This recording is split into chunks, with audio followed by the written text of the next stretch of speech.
She sent the text late at night. Just 3 words dripping with cruelty. Enjoy being poor. I stared at my phone for a long time. Not even angry, just numb. After 5 years together, that was how she chose to leave.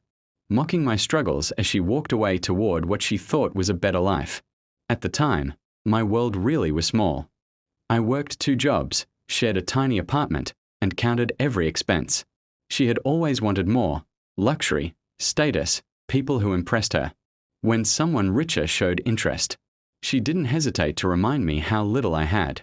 The breakup hurt, but it also stripped life down to basics. I focused on work, paid off debt slowly, and stopped chasing approval. Nights were quiet, lonely, but honest. I learned how much strength comes from surviving without applause. Months passed, and her name slowly faded from my thoughts. I heard rumors through mutual friends: expensive trips, fancy dinners, a new crowd. It sounded exactly like the life she wanted, and I assumed she was happy. Then one afternoon, I received an unexpected call.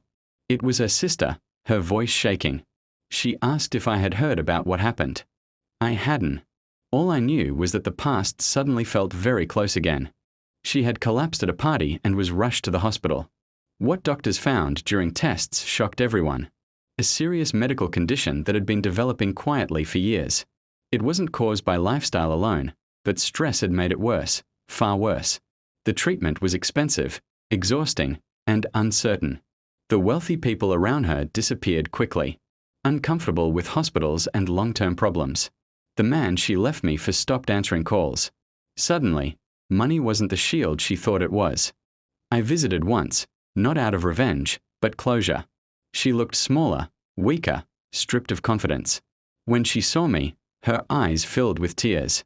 No insults, no sarcasm, just silence heavy with regret. She whispered an apology, barely audible.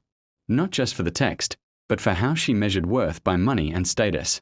She said she finally understood how lonely that thinking was. I didn't say much. I didn't need to. Life had already answered for me. I wished her well and left quietly, feeling something unexpected: peace. Years later, my life looks very different. I'm not rich, but I'm stable, respected, and content. I built something slow and real, without stepping on anyone else to do it. Sometimes I think about that text message. It doesn't hurt anymore. It reminds me that true poverty isn't about money, it's about empathy, and how expensive it can be to lose it.